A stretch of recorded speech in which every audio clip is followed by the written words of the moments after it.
안녕하세요, 구독자 여러분. 따스한 봄날에 생동하는 듯한 초록색 나무와 예쁜 꽃들까지 저에게는 이렇게 예쁜 날이면 생각나는 한 사람이 있습니다. 그 사람만 생각하면 가슴이 아리고 이 좋은 날씨에 함께 걸어봤으면 하는 마음이에요. 여러분에게도 이렇게 그리운 사람이 한 명쯤 있으시겠죠? 저는 평범하게 살고 있는 50대 여자입니다. 제 사연 속에는 좀 민망하고 부끄러운 일들도 있기에 등장하는 인물들의 가명을 써볼게요. 이에 대해 구독자 여러분들께서 이해해 주시리라 믿고 이제부터 제 사연을 시작하겠습니다. 저는 어려서부터 아주 고운 미모로 동네에서 유명했습니다. 반달 눈썹에 하얗고 뽀얀 피부, 작지만 오똑한 콧날에 크고 예쁜 눈까지. 제 어릴 때 사진을 지금 봐도 정말 예쁜 애였다는 걸 알 수 있어요. 같이 제 사진을 본 우리 딸은 깜짝 놀랄 정도예요. 무슨 연예인 사진인 줄 알았어. 정말 엄마라고? 이것도 벌써 30년도 더 된 이야기긴 하지만 제 미모에 대한 검증이니 여기에서 자랑을 좀 해볼게요. 한 동네 어른들은 저보고 매일 미스 코리아에 나가보라고 하셨지만 그러기에 제 키는 160cm 정도의 아담한 키였기에 차마 그 대회를 나갈 수는 없었고요. 당시 예쁜 아가씨들을 뽑는 지역 미인대회가 여럿 있었는데 그중 남원에서 열리는 전국 춘향 샘벌대회가 있었어요. 지금은 외국인도 출전할 수 있어서 글로벌 춘향으로 이름이 바뀌었다고 들었죠. 이 대회에 저는 대학교 1학년 때 참가해서 입상한 적이 있었답니다. 우리 대회 입상 출신인 최란, 오정희 선배님 등 연예계로 진출한 경우가 많아 저도 입상만 하면 유명해지고 돈도 벌 수 있겠다고 기대에 찼어요.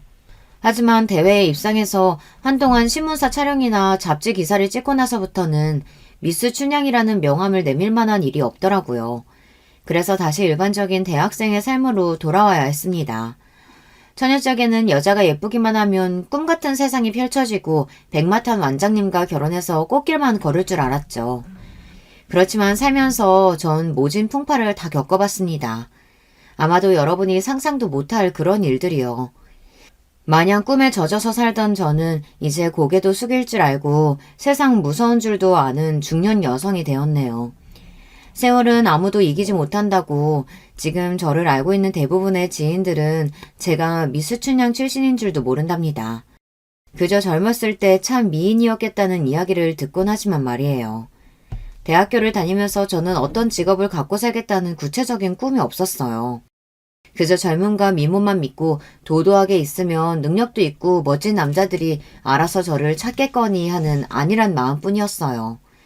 주변에서 소개팅도 몇 번 해주고 미팅도 2번 나가본 적이 있었지만 그 안에서 제 마음에 드는 남자를 찾기는 어려웠어요. 저는 지적이고 멋있는 남자를 이상형으로 그리고 있었기 때문이에요.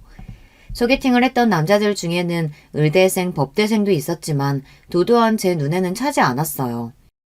그러던 중 제가 23살이 되었을 무렵 드디어 제 이상형의 남자를 만나게 되었답니다.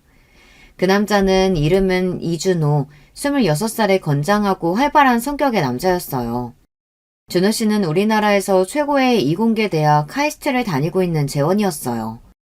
컴퓨터 공학과를 전공한 사람으로 정말 천재처럼 똑똑했을 뿐만이 아니라 자신의 능력에 대한 자신감도 큰 남자였죠.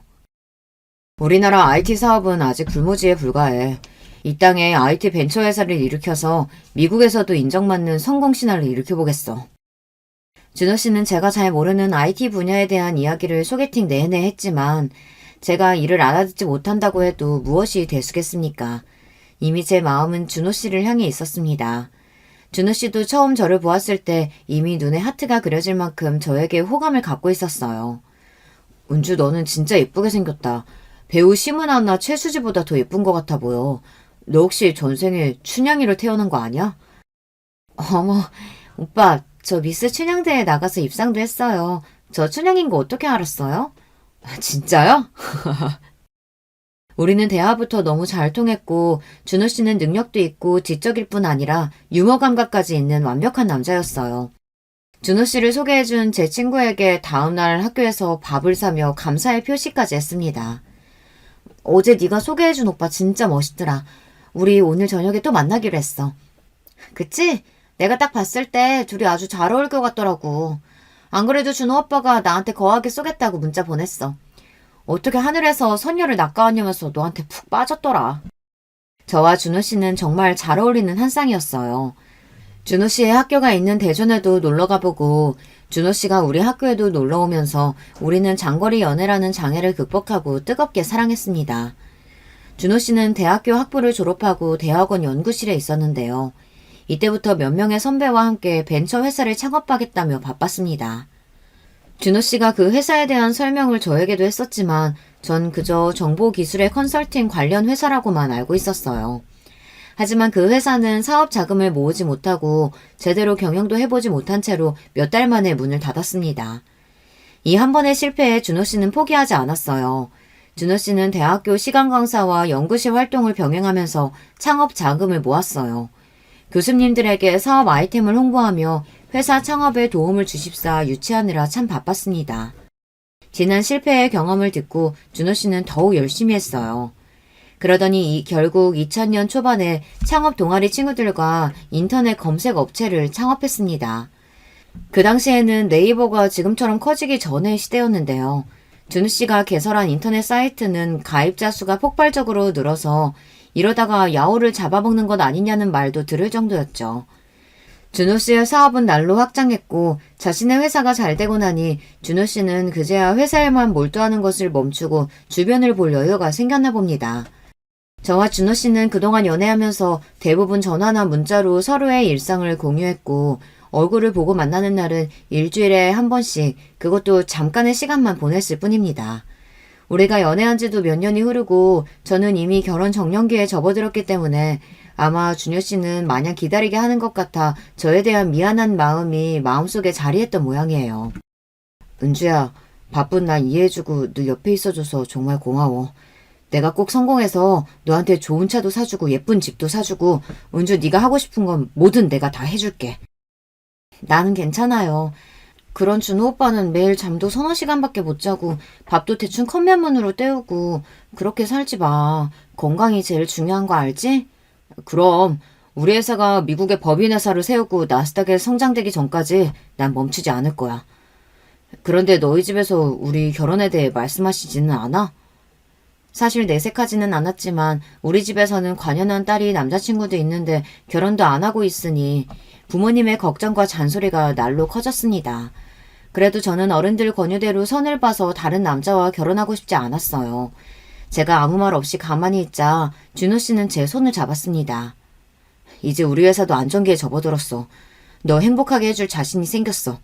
은주야, 우리 결혼하자. 행복하게 함께 살자. 나도 준호 오빠하고만 결혼하고 싶었어. 우리 아기도 낳고 예쁘게 살아요. 결국 준호 씨는 저에게 청혼했고 그의 청혼을 기다리고 있던 저는 바로 받아들였죠. 준호 씨와 사귀면서 그의 가족들을 만난 적은 없었습니다. 다만 부모님은 족발집을 운영하며 지내시고 남동생이 한 명 있다고 들어보기는 했어요.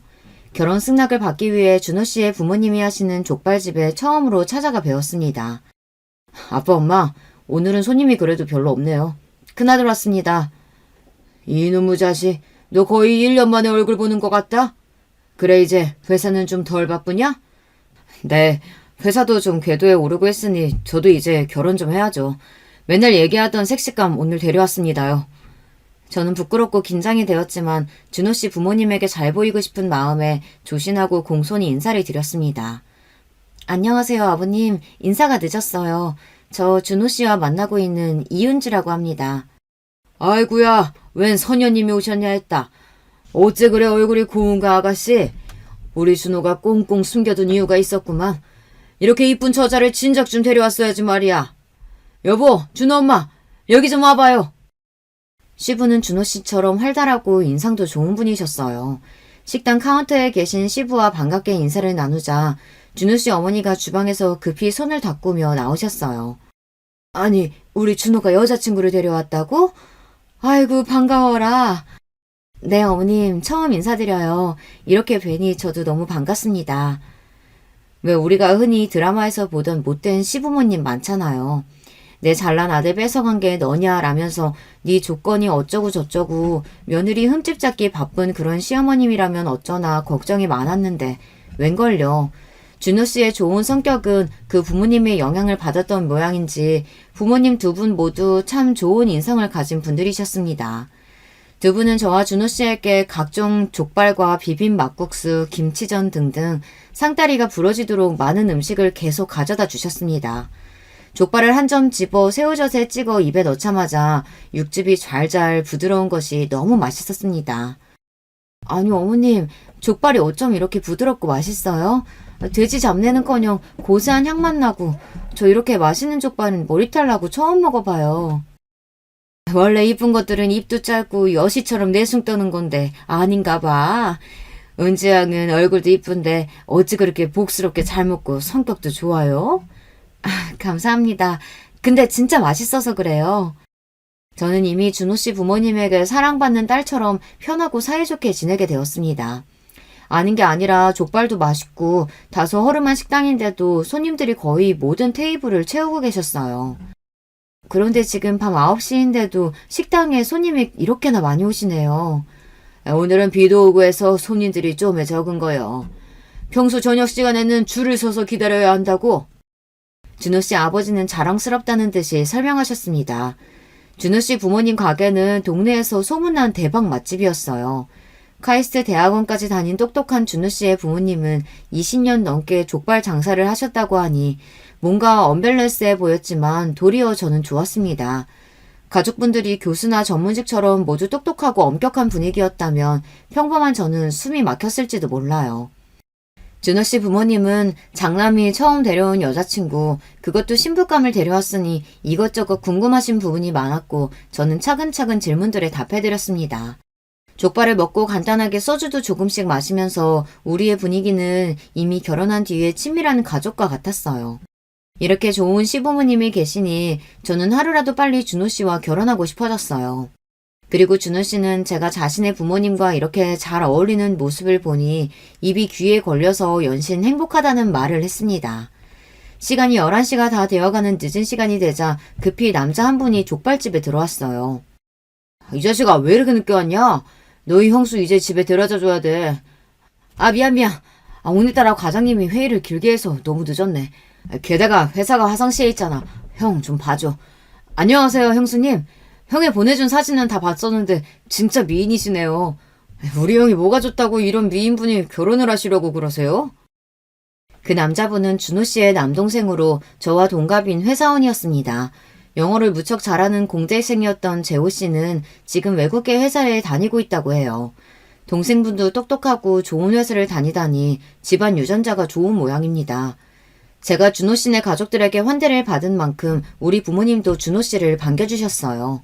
준호 씨가 워낙 넉살 좋은 성격이고 게다가 IT 회사 공동대표를 하는 능력이 있는 남자다 보니 우리 부모님은 얼씨구나 하고 제가 좋은 남자에게 시집간다고 이미 동네에 소문을 내셨다네요. 양가 부모님께서 전폭적으로 우리 결혼을 밀어주셨고 우리는 한 달 만에 결혼식을 올렸습니다. 회사 일이 바쁜 준호 씨의 상황상 신혼여행은 다음으로 미룬 것이 조금 아쉬웠지만 그거 빼고는 모든 것이 다 좋았습니다. 준호 씨는 전에 했던 약속대로 돈은 얼마가 들어도 좋으니 제가 원하는 신혼집을 골라보라고 했어요. 저는 평소 로망이었던 작은 마당에 있는 2층 집을 선택했어요. 이곳에 텃밭도 일구고 마당에 잔디와 각종 나무를 예쁘게 심어서 조경도 했습니다. 우리 사이에 아기가 태어나면 이곳을 뛰놀고 물놀이도 할 생각에 행복한 상상을 하며 우리 집을 하나씩 꾸며갔어요.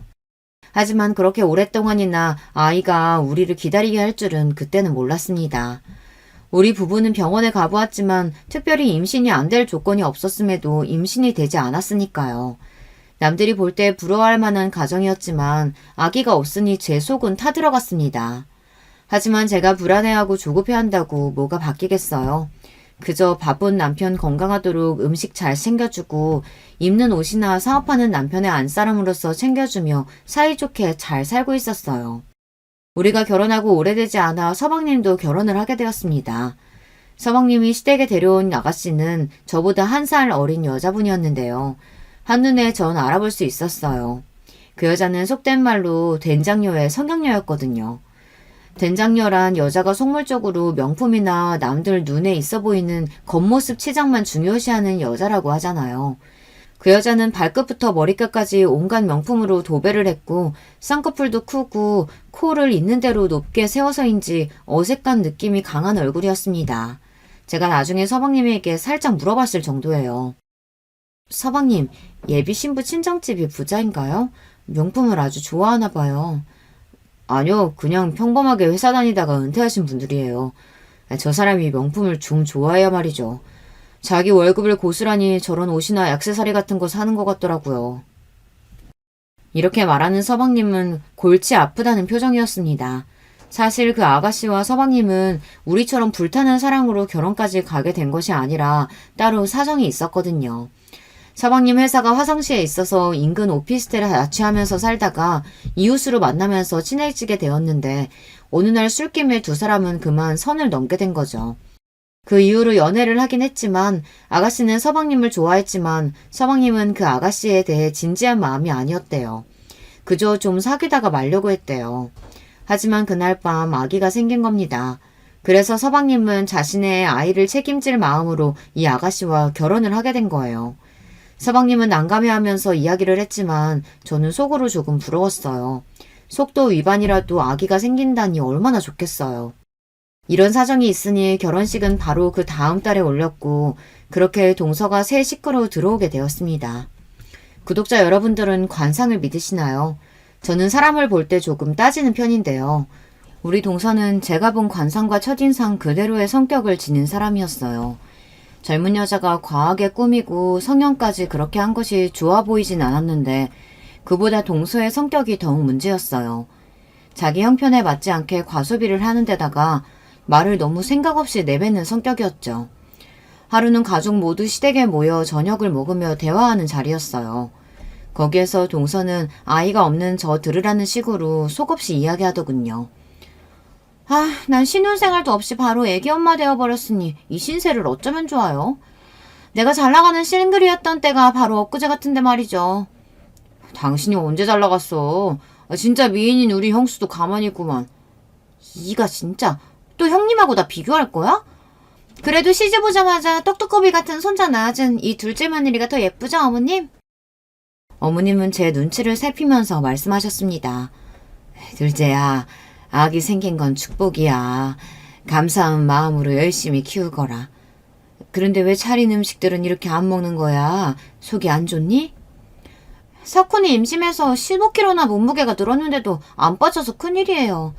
족발같이 고칼로리 먹으면 제 몸매는 어떡해요. 족발집에서 아들 둘을 키운 자부심 많은 시부는 이런 동서의 말에 기분이 조금 상하셨지만 갓 태어난 손주를 보시느라 정신이 없으셨어요. 형, 요즘 회사는 잘 되고 있어? 사실 요즘 남편의 회사는 초반에 기세가 무력하게 악재가 더해지며 분위기가 좋지 않았어요. 야후코리아도 사업을 철수할 정도로 한국 시장은 검색 사이트가 우후죽순으로 많이 생겼고 대형 업체 틈바구니에서 남편의 회사는 갈수록 살자리를 잃고 있었죠. 남편은 어두운 얼굴로 그저 그렇다고 둘러댔어요. 형님은 참 좋겠어요. 이렇게 큰 회사 대표인 시숙이 있어서 주변에서 남편 땡 잡았단 얘기 듣죠? 서울에서 2층 집에 살고 있고 차도 외제차고 사고 싶은 거 다 살 수 있겠네요. 부럽다. 땡 잡은 건 저예요, 제수씨. 우리 아내는 절약만 하고 맨날 저 챙기느라 자기는 돌보지도 않는 사람인걸요. 이렇게 예쁜 여자가 옷이나 가방 같은 거 사는 건 관심도 없고 집안 살림은 얼마나 야무지게 하는지 전 참 결혼 잘한 것 같아요. 형 말이 맞아요. 우리 형수님 같은 분이 별로 없지. 우리 여보는 곧 죽어도 샤넬 슬리퍼는 신어야 직성이 풀리는 사람이라 이해 못하겠다. 어느 날은 회사에 있는 나한테 전화해서 비싼 완도 전복 시켜 먹고 싶은데 통장에 돈이 없다고 마이너스 통장 만들겠다고 하는 사람이에요. 이 사람이. 아무리 돈이 없어도 신용카드 돌려가면서 사고 싶은 거는 사야만 하는 여자라니까요. 서방님은 중산층의 벌이에 씀씀이는 해픈 동서에 대한 불만이 많았습니다. 같은 여자인 제가 봐도 이해 불가였으니 그럴만도 했죠. 그러던 한편 2008년 불어닥친 미국발 금융위기의 여파로 한동안 주식과 금융시장은 꽁꽁 얼어붙었습니다. 그때부터 대출받은 사업자금이 묶여있던 데다 남편의 회사에서 출시한 어플리케이션까지 갑자기 소비자의 외면을 받기 시작했어요. 어쩔 수 없이 남편은 하나둘 직원들을 해고하고 사업 규모를 줄여나가면서 이 위기를 극복하기 위해 노력을 했어요. 남편은 하루에도 몸무게가 1kg씩은 줄어드는 것 같다고 말할 정도로 마음고생이 심했죠. 그렇지만 이런 노력에도 불구하고 은행과 금융권에서 회사의 사업 자금 회수를 요구하기 시작했어요. 결국 1년도 더 버티지 못하고 남편의 두 번째 회사는 부도가 나버리고 말았습니다. 그리고 그동안 우리가 모았던 재산의 가치는 거의 0원에 가깝게 수렴하였어요. 이미 몇백억의 부자가 되어 있다고 느낀 것은 일잔충몽, 한순간의 재산이었던 것입니다. 심지어 우리가 살고 있던 주택과 회사가 보유했던 빌딩 등 모두 경매 절차에 넘어갔어요. 부유층에서 하루아침에 잘 곳도 없는 거지 신세가 되어버린 것입니다. 시부모님 우리가 지낼 거처로 인근 지역에 한 오피스텔을 마련해 주셨어요. 하마터면 오갈 데 없이 길거리에 나앉을 뻔했는데 우리 부부는 시부모님 덕분에 그곳에서 살 수 있었어요. 하지만 우리 남편은 마냥 씨름에 젖어 사업 실패에 우울에 빠져있지만은 않았습니다. 내 남편은 포기라는 것을 모르는 사람처럼 재계를 노리고 있었어요. 우리는 오피스텔 근처 포장마차에서 밤에 소주잔을 기울이면서 앞으로 어떻게 살 것인지에 대해 고민하고 또 잘해보기로 다짐했습니다. 여보, 나 믿지? 이번 사업 실패해서 내가 무엇을 어디서부터 잘못한 건지 복귀하고 있어. 나 아직 30대고 젊어. 그리고 나에겐 성공할 수 있는 아이템이 더 있다고. 사업 일으킬 수 있도록 자금 모으고 주변 사람들의 도움 받으면서 나 다시 일어설 수 있을 거야. 그럼요. 난 당신 믿어. 당신은 내가 아는 모든 사람 중에 가장 똑똑하고 아이디어가 넘치는 사람인걸? 그리고 우리 아직 젊으니까 걱정 같은 거 안 해요.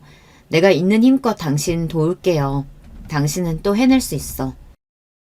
남편은 그 무렵 주변 전문가를 통해 사업 정리에 대해 상담을 받고 있었습니다.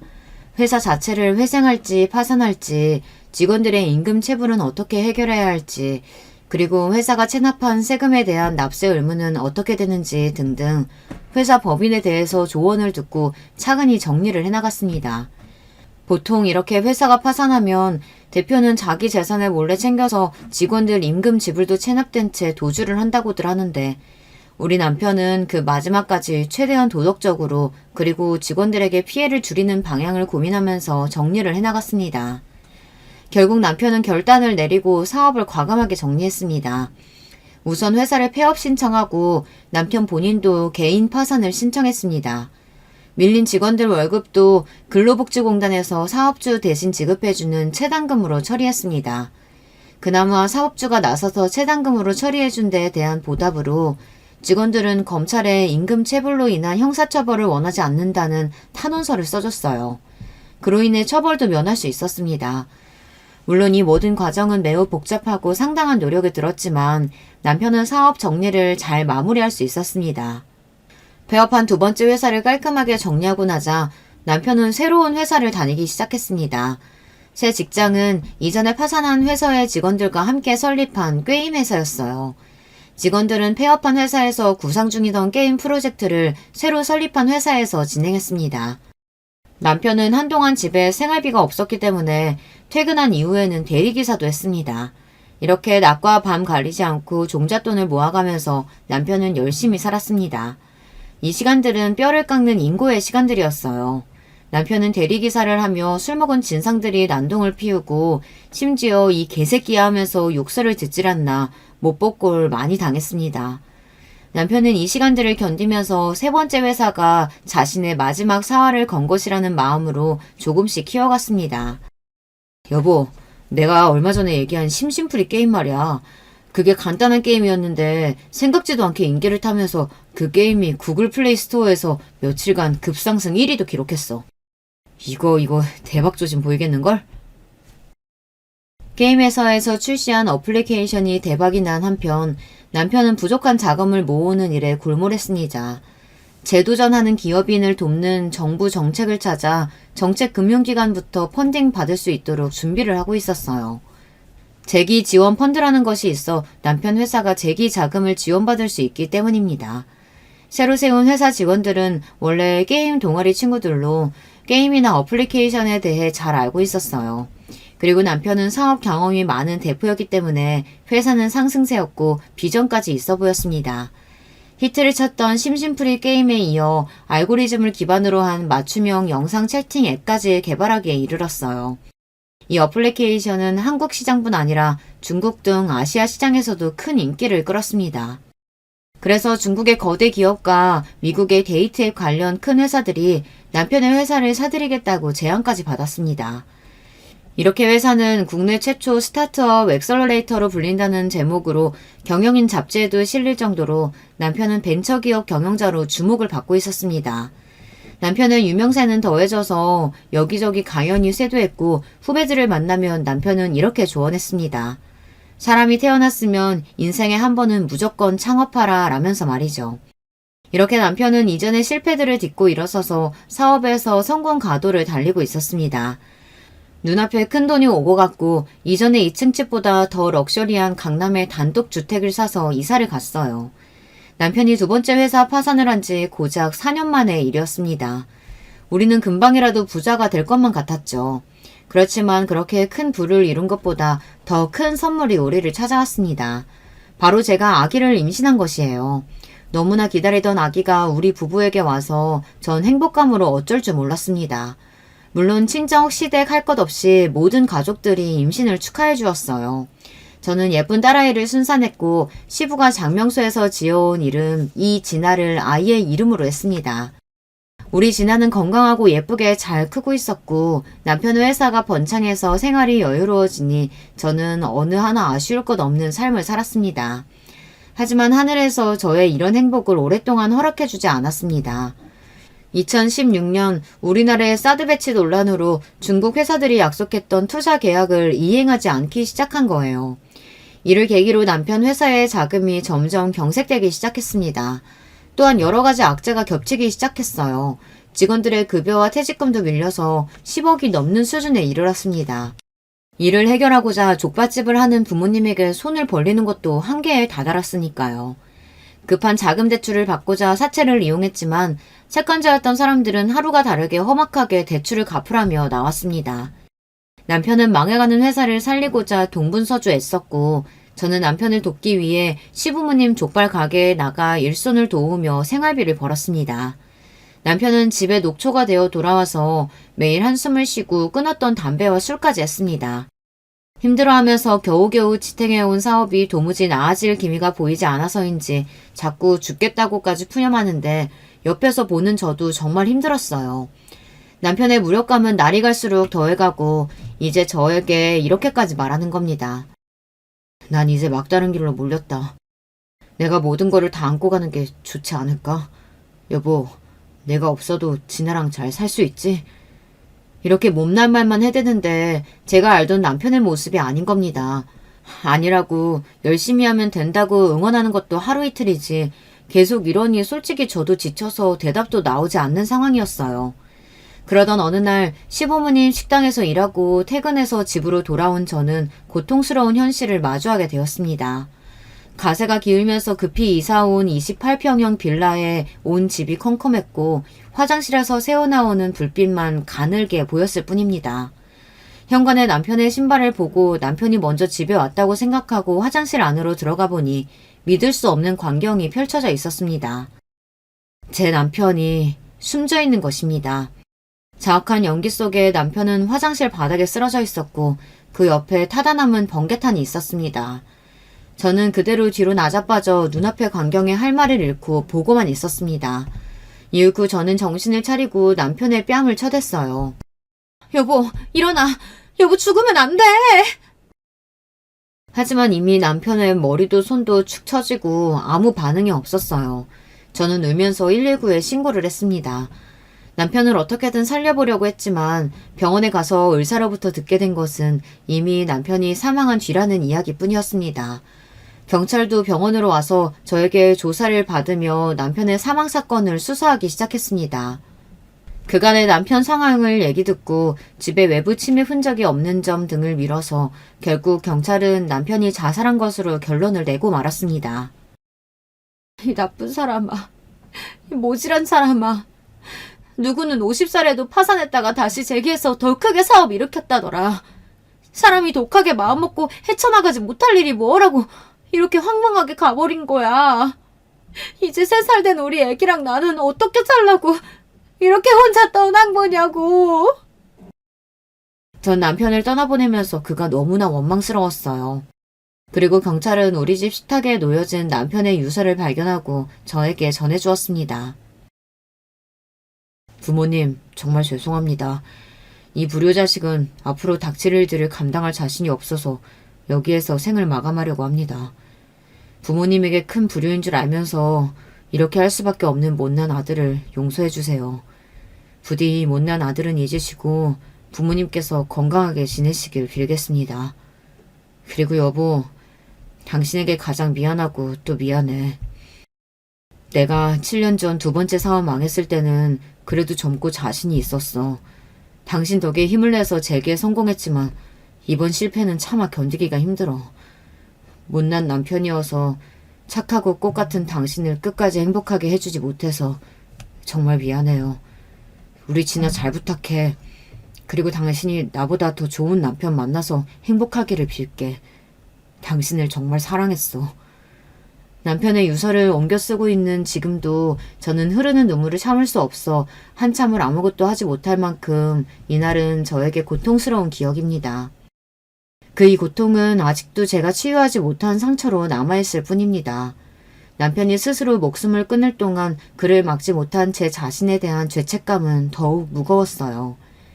나에게 살고 싶다고 그렇게 못난 소리 한 것도 모르고 옆에서 더 잡아줄 걸, 옆에서 더 힘이 되어줄 걸. 남편이 장례식에 많이들 와주셨지만 죄책감과 슬픔으로 몸도 마음도 전 제대로 가눌 수가 없었습니다. 사업 실패로 스스로 목숨을 끊을 사람의 아내가 무슨 말을 할 수가 있겠습니까? 죄스러운 마음에 고개를 들 수도 없었고 아무도 없는 곳으로 도망가고만 싶었습니다. 세상을 등진 남편 없이 3살 박이 딸을 데리고 홀로 어떻게 살아야 하나 막막한 마음에 눈물만 흘리고 있는데 장례식장에 서방님이 달려오셨어요. 그리고 자신의 형 영정사진 앞에서 얼마나 서럽게 울고 또 울던지요. 서방님 뒤에 같이 온 동서는 기도를 하고 서 있다가 한참이 걸리는 자기 남편을 두고 저에게 다가왔어요. 형님, 시숙님이 갑자기 이렇게 가실 줄은 몰랐어요. 무슨 조짐은 없었어요? 조짐? 무슨 조짐? 내가 우리 남편 죽을 마음 먹었다는 걸 알고도 가만히 있었단 뜻이야? 지금 내 속 말도 아니야. 괜한 말 말고 저기 가서 육개장이나 먹고 가.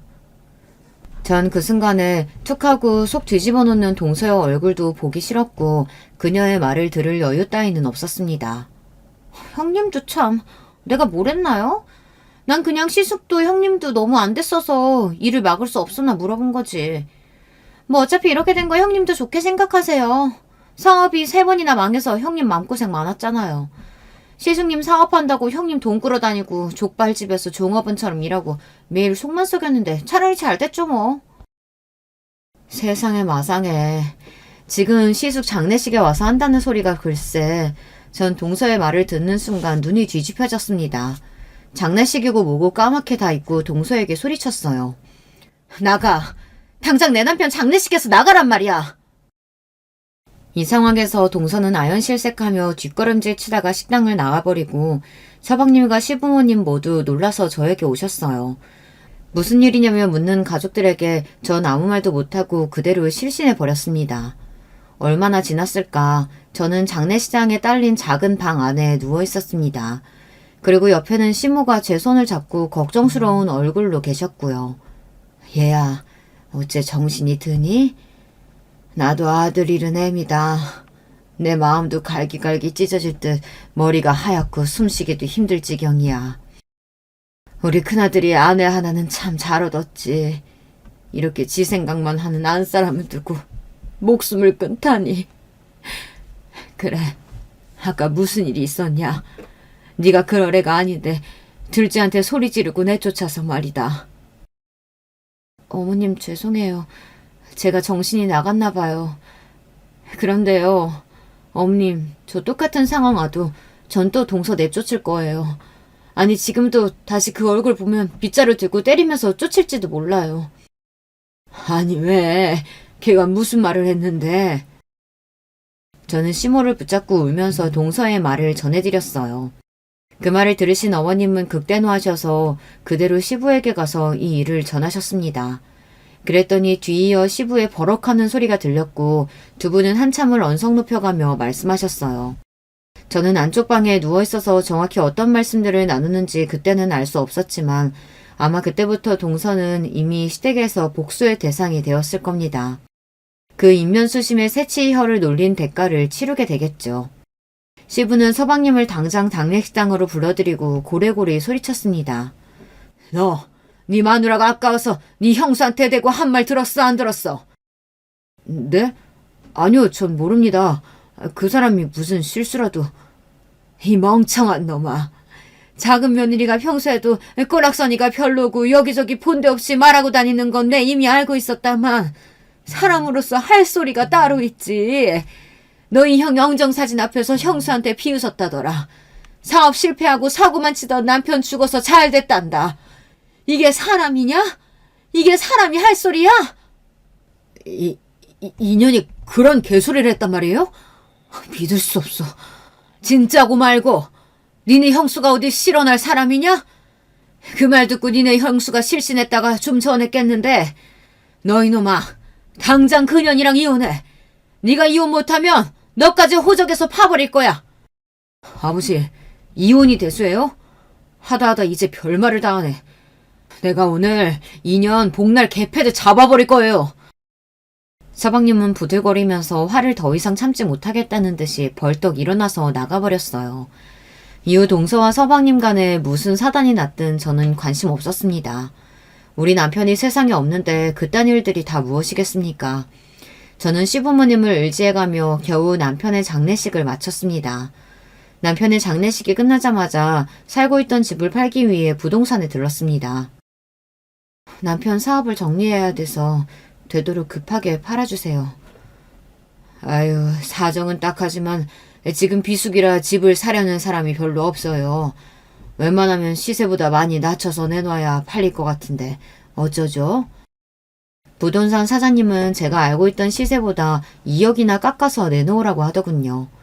남편의 사업을 정리하면서 갚을 돈이 얼마인데 유일한 재산도 값어치를 못 받는 건지 정말 암담하기만 했습니다. 그런데 남편의 회사의 공동대표였던 신 대표가 저를 찾아와서 이야기를 해주는 겁니다.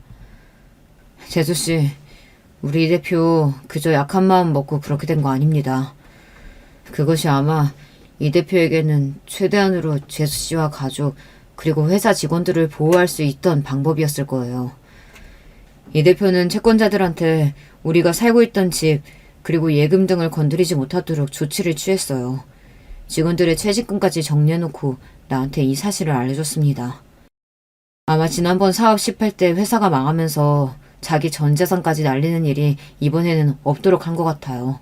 그러니까 재수씨, 집을 팔 필요도 갚을 돈도 없습니다. 지금의 재산으로 사시면 되세요. 그리고 제가 이 대표 딸의 아버지처럼 모든 일을 다 해주겠습니다. 어떻게든 저도 재기에 성공해서 진아가 대학도 가고 유학도 갈 때까지 모두 제가 도울게요. 제 남편을 오해하고 의심했던 제가 미웠습니다. 결국 우리 가족과 직원들을 지키기 위해 남편이 어쩔 수 없이 그런 선택을 했다니. 그런 남편이 고맙고 존경스러웠지만 한편으로는 남편이 너무 미웠어요. 아무리 재산이 있으면 뭐하나요? 내 남편이 세상에 없다면 무슨 소용일까요? 저는 부동산에 집을 매도하기로 했던 것을 취소하고 우리 딸과 함께 지금까지 이 집에서 잘 살고 있습니다. 그리고 남편이 지켜준 재산 덕에 생활비 걱정 없이 딸을 키우며 지낼 수 있게 되었어요. 하지만 진아가 유치원에 가고 나서부터는 시간적 여유가 생겨 시부모님 족발집에서 일하고 있습니다. 시부모님은 한상코 그런 저를 만류하셨지만 그저 전 시부모님과 함께 일을 하고 싶었어요. 그리고 시부모님도 전보단 많이 늙으셨습니다. 그날들도 없는 분들에게 저라도 할 수 있는 만큼 옆에 있어드리고 싶었어요. 아, 그 싹퉁머리 없는 동서는 어떻게 되었냐고요? 서방님은 그날 장례식장을 뛰쳐나간 뒤 동서에게 마구 퍼구었다고 합니다. 비단 그 실언뿐만이 아니라 그 전부터 서방님은 동서에게 쌓인 불만이 많았으니까요. 내 형이 사업 실패만 했으니 잘 죽었다고 형수한테 말한 게 사실이야? 네가 성형이나 해대더니 이제 뇌까지 성형해서 미친 거 아니냐? 어떻게 그런 소리를 형 장례식장에 형수한테 할 수가 있어? 아, 알았어. 내가 잘못했어. 그냥 말 실수 좀 한 거 같고, 그거 갖고 형님은 날 내쫓고 당신은 이렇게 무섭게 그러기야? 이렇게 반성 없이 대충 넘어가려는 동서를 서방님은 결국 참지 못하고 뺨을 2대 때렸습니다. 그리고 동서는 남편이 자기를 때렸다는 사실에 열받아서 바로 집을 뛰쳐나가 친정에 가버렸다고 합니다. 그리고 6살밖에 안 된 자기 아들도 집에 둔 채로 자기 친정에서 며칠 동안 버티고 않았대요. 서방님이 직접 친정으로 자기를 데리러 와서 때린 것을 싹싹 빌기 전까지 집에 돌아가지 않겠다는 문자를 보냈다더군요. 말도 나쁘게 하고 머리도 안 좋은 동서였습니다. 지금 그렇게 자기가 자존심 세우고 뻗팅기고 있을 상황이 아닌 것도 모르고 말이죠. 서방님은 이와 같이 하소연했습니다. 차라리 이번 기회에 그 여자랑 갈라설 겁니다. 그동안 아들 하나 보고 참으며 살아왔어요. 이 여자 하루 일과가 어떤지 아세요?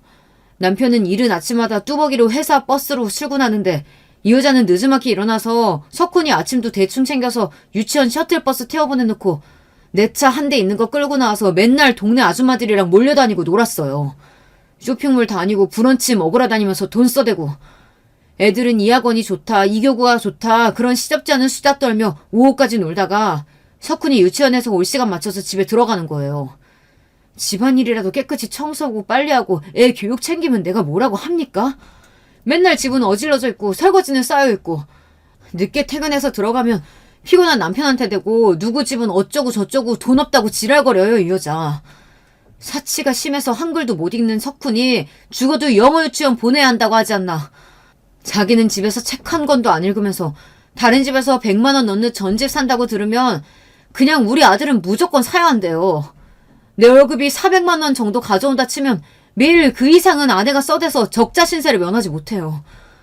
지금 집도 내가 결혼할 때 전세자금 대출 보태서 마련한 건데 결혼한 지 6년이 되는 동안 여전히 그 신세를 못 면하고 있는 건 다 그 여자 때문이에요. 내가 좀 소비 좀 줄이고 집 사야 한다고 하면 그냥 웃으면서 에이 능력 있는 당신이 더 벌어오면 되지 시숙처럼 사업해볼래? 그럼 훨씬 생활비 많이 가져올 수 있지 않냐? 이렇게 철없는 소리만 해대니까요. 툭하면 입술에 필러 넣고 이마에 무슨 시술하고 얼굴에 갈수록 성형한 티만 많이 나면서 늙은이 취해져가지고 있던 정도 뚝 떨어져요. 이번 일 겪으면서 이혼 결심하게 됐으니 저 말리지 마십시오. 동서는 일주일이 지나도 남편이 자기를 데리러 오지 않자 뒤늦게 사태를 파악하고 자기 집에 들어가려고 했어요. 하지만 이미 서방님은 현관문 비밀번호를 바꿔놓고 동서를 집 안으로 들여보내지 않았어요. 당장 이혼할 테니 집에 올 필요 없다는 말로 동서를 내쳤죠. 깜짝 놀란 동서는 시부모님 족발가게로 달려가서 사정을 했습니다. 그이가 저랑 이혼하겠다고 저렇게 무섭게 나와요. 아버님, 어머님이 제발 좀 알려주세요. 하지만 시모는 그런 동서의 손모가지를 꾹 잡고 잔뜩 눈에 힘이 들어간 채로 말씀하셨어요. 내가 우리 아들 키우면서 사람은 착하게 살아야 한다. 인성이 올바르면 하늘에서 복을 주신다. 그런 말 하면서 키웠던 사람이야. 그런데 다른 사람도 아니고 네 시식이 죽었다는데 거기다 대고 못이 어째? 내 아들이 죽어서 잘 됐다고? 앞으로 너는 내 며느리도 아니고 사람 취급도 안 할 거야. 여기서 썩 나가. 2년 이제 이 집에 얼씬도 하지 마라. 그러고 동서를 향해 굵은 소금 한 바가지를 들고 나와 마구 뿌려댔습니다. 동서는 기겁을 하고 도망을 갔고 결국 서방님은 진짜로 동서와 이혼을 했습니다. 동서는 그야말로 땡전 한 푼 못 받고 소박을 맞은 거죠. 시부모님은 원수 같은 동서 때문에 그의 아들인 석훈이까지 미운 마음이 생겼다고 하셨습니다. 그리고 아빠 없이 살게 된 제 딸이 안쓰럽다며 시부모님이 갖고 계신 재산을 모두 딸아이 명의로 증여해 주신 겁니다. 서방님도 저에게 미안한 마음이셨던지 이에 대해서 한마디도 보태지 않고 따랐던 것 같아요. 물론 저는 서방님의 아들 석훈이가 좀 더 크면 그 몫을 다시 증여해서 돌려줄 생각입니다. 지금은 시부모님도 서방님도 이렇게 하시는 것이 마음 편할 테니까요. 남편이 남겨준 재산에 시부모님이 증여해주신 재산까지 저는 청소 도우미와 운전기사를 두며 돈 걱정 없이 여유롭게 살고 있습니다. 시부모님과 친정 부모님 모두 건강히 잘 계시고 평일에 3일씩은 시부모님 족발 가게에서 일도 도와드리며 사는 이야기도 하며 시댁과의 인연을 이어가고 있습니다. 시부모님은 제가 원한다면 족발집을 물려주고 싶다고 하셨지만 아직 제가 결심이 서지 않았기 때문에 고민 중에 있습니다. 저는 지금 초등학생이 된 딸아이가 건강하게 크도록 뒷바라지를 하고 아이를 교육시키는 일에 전념하고 있기 때문이에요. 늦둥이 딸을 둔 탓에 딸아이 친구들 엄마보다 좀 더 늙은 엄마인지라 뒤처지지 않게 더 부지런을 떨며 살아가고 있습니다. 딸은 너무 어릴 때 자기 아빠를 잃었기 때문에 저는 딸에게 틈날 때마다 아빠의 사진을 보여주고 아빠에 대한 이야기를 들려주었어요. 우리 딸이 자신의 뿌리인 아빠를 잊지 않고 기억해 주었으면 좋겠습니다. 너희 아빠는 정말 똑똑한 분이셨어. 우리 딸 카이스트라고 알지? 우리나라에서 천재라고 불리는 사람들만 가는 대학교 말이야. 니네 아빠는 거기 대학교도 다니고 대학원까지 다녔단다. 그뿐인 줄 아니? 아빠는 사업가로서 추진력도 있고 10년도 강한 멋있는 남자였어. 그래서 큰 벤처 회사도 3번이나 만들었고 인터뷰도 하고 강연도 할 정도로 성공했었지. 근데 그런 아빠가 왜 지금 우리 곁에 없는 거예요? 그건 말이다. 아빠는 우리 진아랑 엄마 그리고 회사 직원들을 지키기 위해 희생하신 거야. 이렇게 이야기하면 똑똑한 우리 딸은 미처 모든 일을 미리 알고 있었다는 듯이 다 이해했다는 눈빛으로 저를 바라보고는 합니다. 뿐만 아니라 우리 두 모녀는 여행도 자주 다니고 있어요.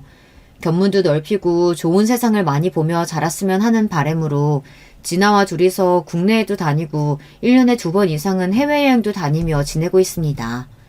우리 아이가 넓은 세상을 바라보고 마음을 단단히 다지며 자라 자기 아빠처럼, 아니 아빠를 뛰어넘는 멋진 사람으로 성장하길 바라면서 말이죠. 여자 혼자 몸으로 자식을 키우다가 문득 고비고비 힘들 때마다 저는 항상 남편을 떠올립니다. 이 생에서 열심히 살면서 우리 진아를 잘 키우고 나면 고개를 아주 빳빳이 들고 저 세상에 먼저 간 남편 앞에서 큰 소리 뻥뻥 칠 거라고요. 당신이 비록 먼저 갔지만 난 굴하지 않고 이렇게 우리 딸 잘 키워냈다고 말이죠.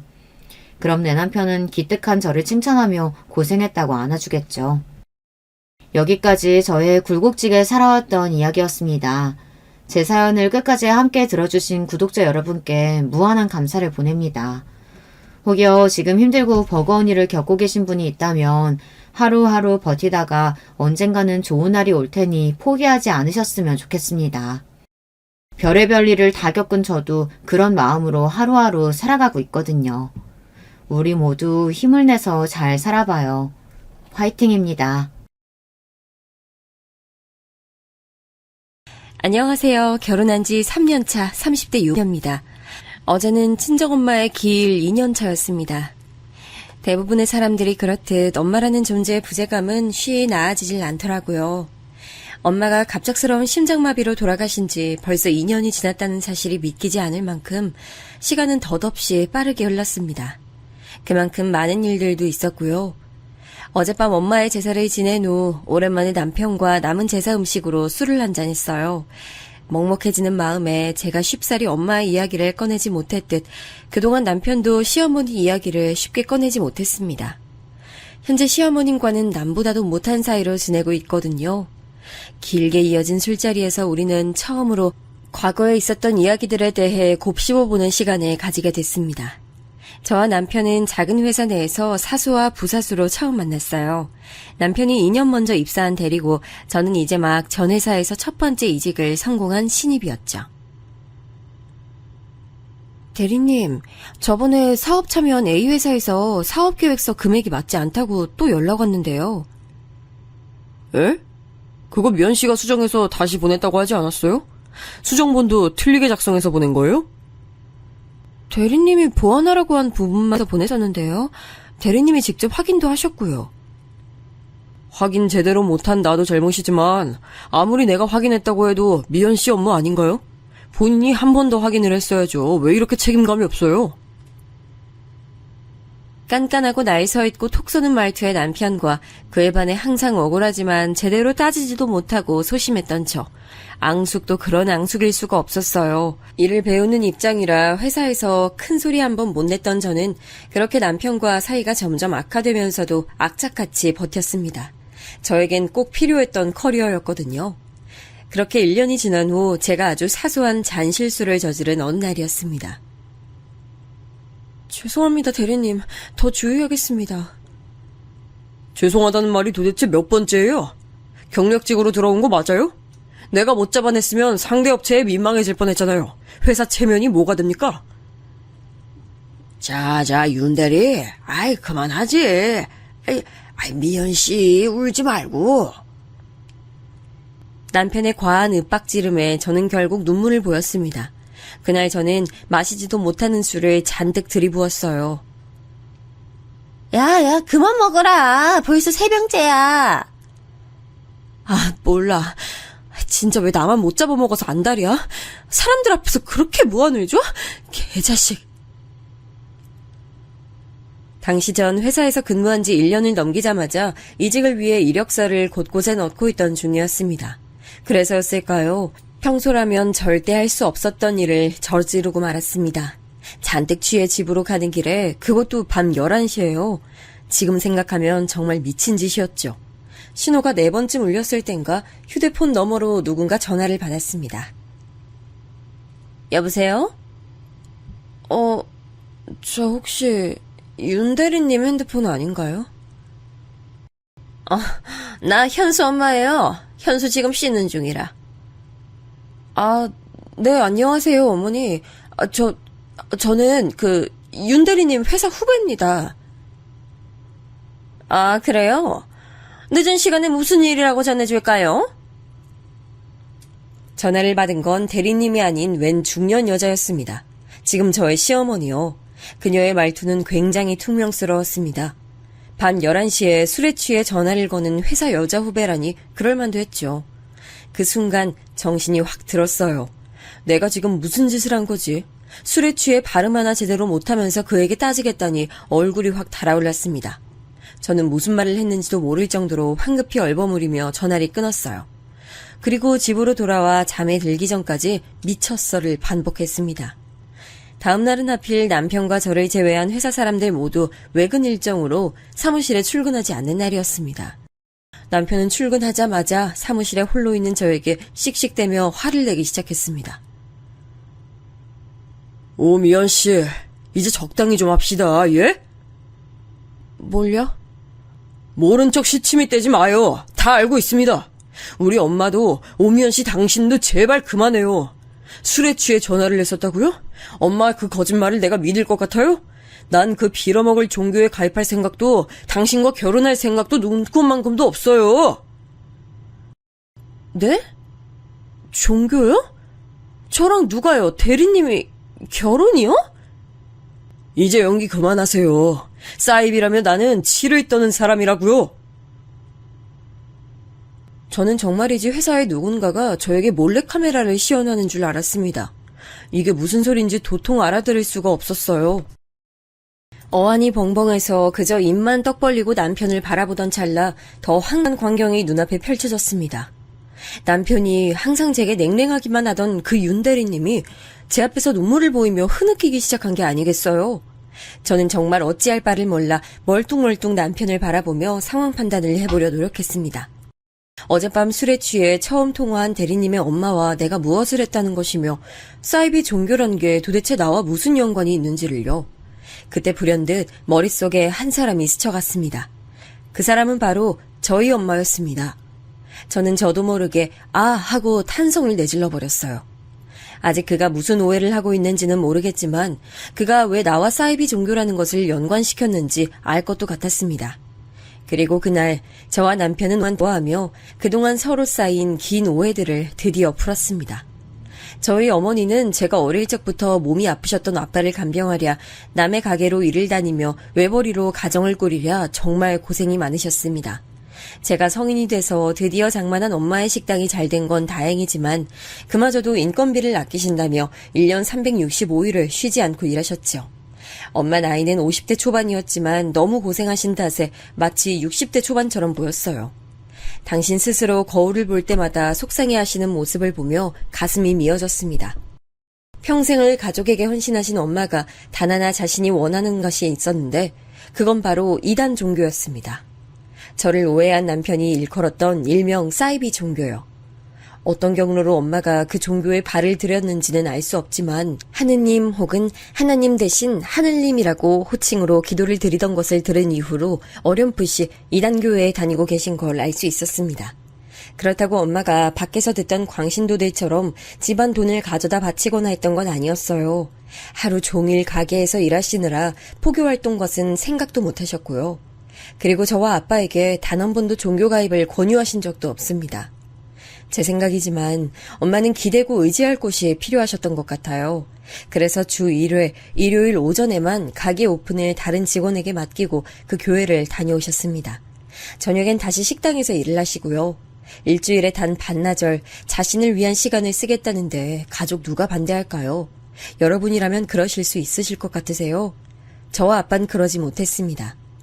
반면 남편 어머니는 저희 엄마와 다르게 아주 전형적인 이단 종교의 광신도였다고 합니다.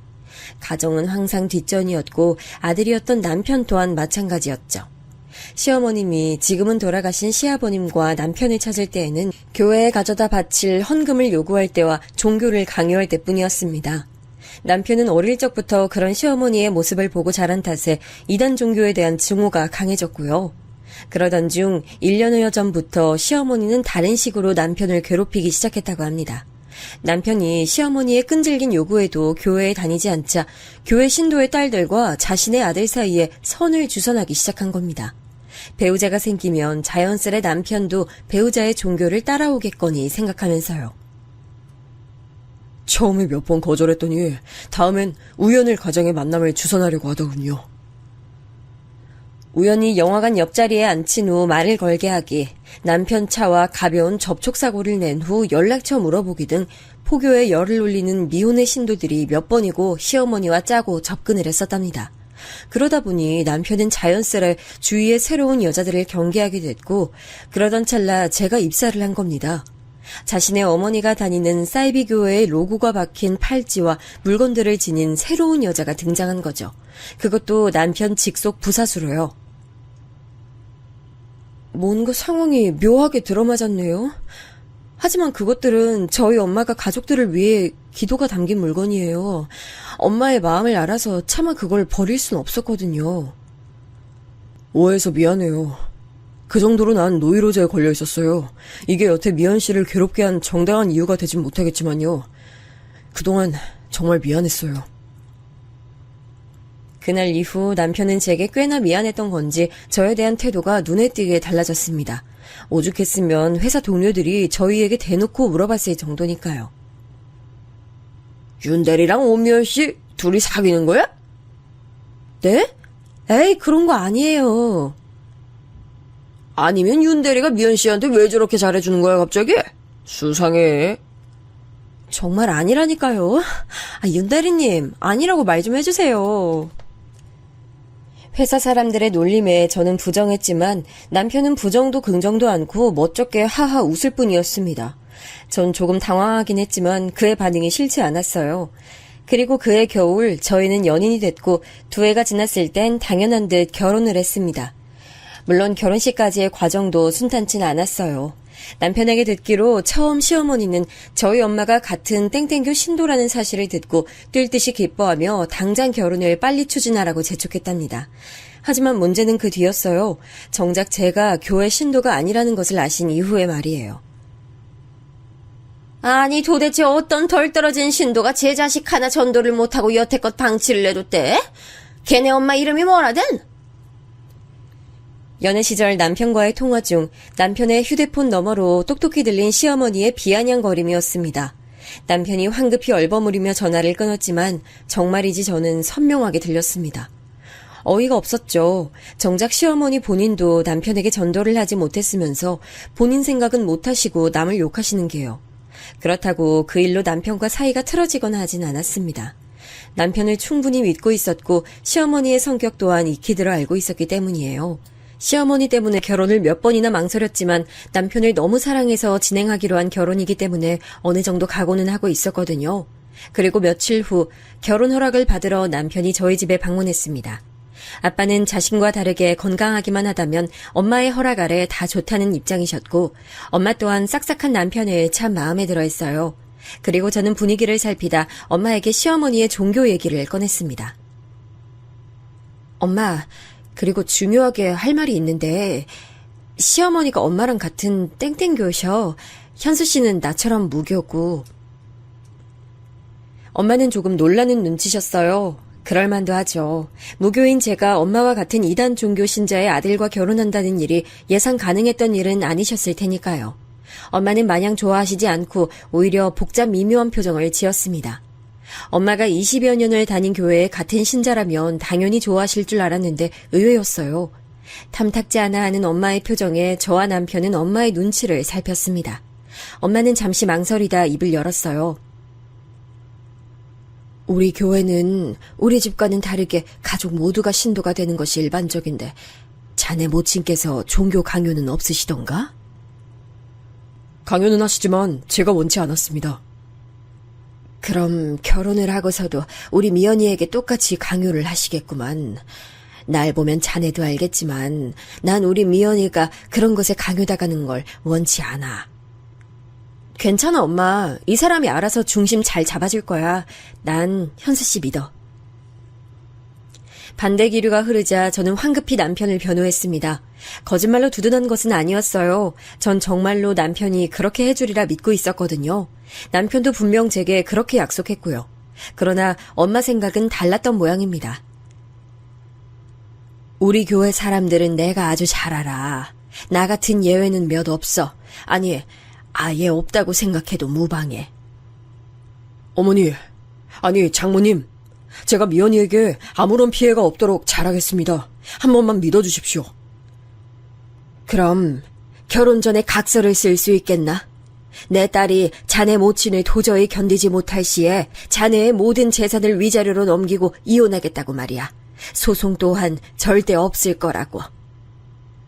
엄마, 난 그렇게까지 필요 없어.